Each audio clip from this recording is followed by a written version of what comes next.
Welcome to Chainsawman, where we don't know what Fumiko is. We're doing this again. I don't know why, but here we are. When Fumiko was introduced, people were sus, and that was fair. But then she kind of got played down and boiled over and really didn't amount to anything. Just another character. And then she got teased a little bit more, and then she got boiled down again, and now we're here. A situation where it's expanding very rapidly and kind of Fujimoto just dropping a massive bombshell on us. Not giving us clear explanations, but doing something odd. A copycat, a double, a hybrid mental situation. Truly, who knows? I do sit here and I find it funny though, that out of all the characters that Fujimoto could introduce, out of all the characters that he could play upon and really give more oomph, he chooses Fumiko. Of all people, all characters. At this point, I kind of just think he likes her, that he enjoys writing the type of sinister weirdness character that she is. We have the bare minimum for her character, what she represents, what she thinks, how she acts, and that tendency is something that Fujimoto does often,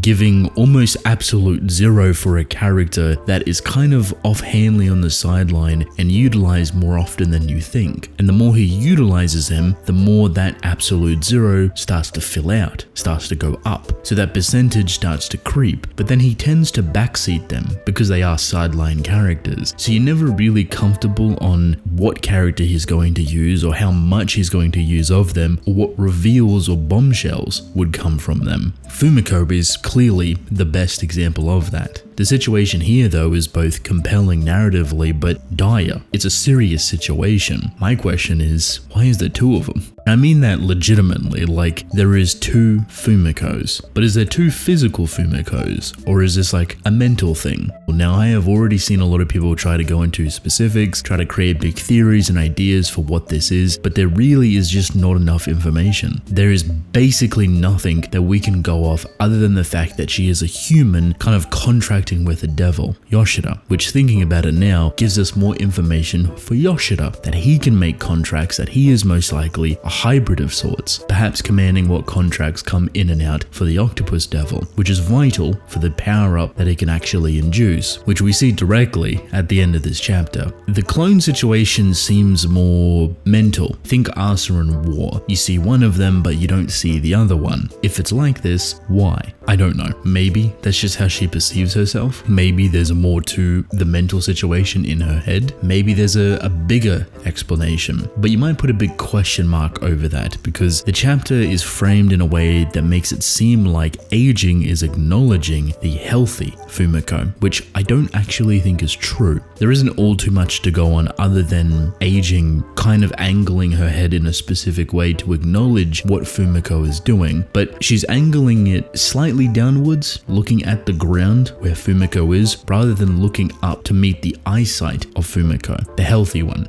She's also talking kind of openly, not directly to aging, but more directly to Fumiko, almost like they recognize themselves as two separate individuals. I guess a simple way to explain it is that the healthy version is looking at Fumiko on the ground, talking to herself, being surprised that she's still alive. The bombshell here is that injured Fumiko actually acknowledges what healthy Fumiko is saying. It's the smallest of trade-off and the only thing that we have to recognize them as two separate people. And this is where Fumiko offers up her heart, etc. so Yoshida can take it and, big situation goes down. Yeah, it is, it's weird. It makes me kind of curious on what Fujimoto is trying to do. Is this something that he's trying to expand into a bigger idea, or is it just to get past this moment? Aging is a very difficult devil to deal with because you can't kill them. The more you slice them up, the more it injures other people. The only way that you can get rid of them is by erasing them. That's not an option either. So how do you deal with aging? Do you just send them back to the dimension that they were? Do you try and seal them away? What can you do? Trying to figure out that answer is almost impossible for us because, look at Fumiko. We never guessed something like that would have happened, and if that will even lead to anywhere. Perhaps the funniest thing about it is maybe nothing will come from it. Like Fujimoto is the type of person to introduce something like two Fumikos and just never play upon it ever again. And while I think it is purely, entirely mental, similar to Asa and War, the reasoning behind that is what I find more fascinating, if that's the case. Why is she separated in two different compartments? This whole chapter though is just funny. There's a lot of goofy moments in here, a lot of weirdness. A typical Fujimoto chainsawman experience, but heightened. First and foremost, they figured out that they can kind of weaponize attacks through Denji's mouth out into the real world. It beats me how they figured that out. I don't know exactly the difference between trying to pull a devil out of Pochita's stomach compared to going back up and out through his mouth. Logistically, it's a nightmare, but you know, whatever. We can move past that. So Yoshida tries it, and even War tries it. Now War is funny because think about Denji's perspective. He does not know that this woman can actually do anything. This is just Asa in his eyes. So for some reason, Asa's just sticking her hand down Denji's throat, because why not? Because she wants to be a part of it too. He gets Yoshida, that's a power. In his mind, what is Asa doing? But he never really makes that connection, which is still the funniest thing to me. He's so blind to the possibility of what she could be, even though he is quite literally directly experiencing it and utilizing it to its potential. She's firing off bullets out of Pochita's mouth, but gets annoyed that she can't see anything, so she climbs in and almost gets thrown up out of Pochita's mouth on the other side. So that is a way to actually get back to the real world. I don't know how that would work for Denji though. Like, how would he eat himself and throw himself back up outside of Pochita? Or would you even need to do that if Pochita can reclaim control? But I digress. It does not work well for War. Aging just stops whatever she's doing, and her face gets all contorted and old, and then you get this cute little moment where she like slides back into like the alternate dimension and starts freaking out, asking if she's cute and she still looks pretty, etc, etc. And it being acknowledged by both Yoshida and Denji, both of them saying that she's cute.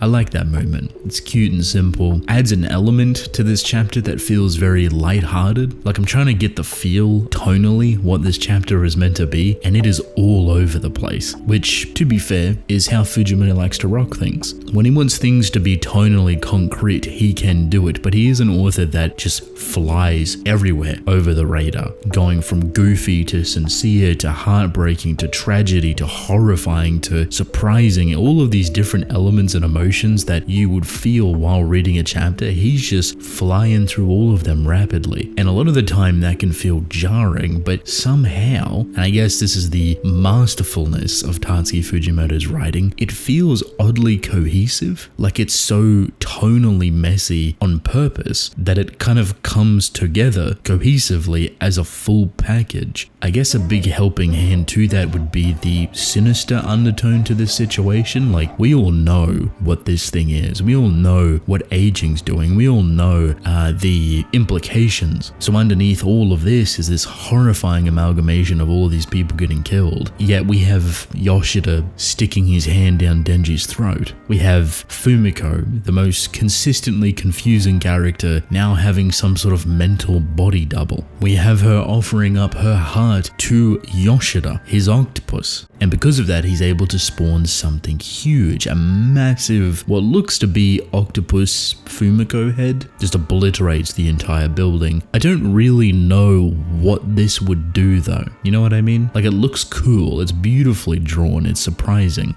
But how far does this get them? Like, maybe it would give them enough time to slide through Yoshida and War so they could perhaps deal with aging on the other side while Denji's stuck in the other realm. But it still brings up the same problem. How do you get rid of aging? Unless Yoshida has a way for that to be possible, maybe one of his abilities, like that is the only thing I can think of currently. To get aging out of the real world, Pochita perhaps could eat without trying to erase, and because Denji is in the other realm, slide on right through. Does that make sense? Because they are inherently connected, and we know it can be traversed. Issue is getting Denji back from aging's world to the real world. If there has to be some sort of process, or if because of Pochita's anatomy he can somehow force Denji back because they are obviously infused to each other, I don't really know. Let's say if this does happen, I don't think aging would be able to come back, mostly because primal fears can't really spawn or enter into the human world from what we have seen on their own. They need people, deals, and sacrifices to spawn them in. Lastly, I guess the biggest kind of question in the room, where does this leave Fumiko? Her saying that she would side with the likely winner on a dime, mind you, is funny. So she's siding with Denji and Yoshida. But why did she think that they could suddenly win? Like, that's my biggest question. You go through all of this, set up this whole thing, this elaborate plan to get aging erased by Pochita, and somehow Fumiko has such a great understanding of the situation, both from aging's perspective and Pochita's perspective, that she's able to determine that Pochita is going to win. And that might be because she's seen Yoshida, she's seen War come out and just made that assumption. But even then, it's kind of difficult to go against a primal fear. Why opt out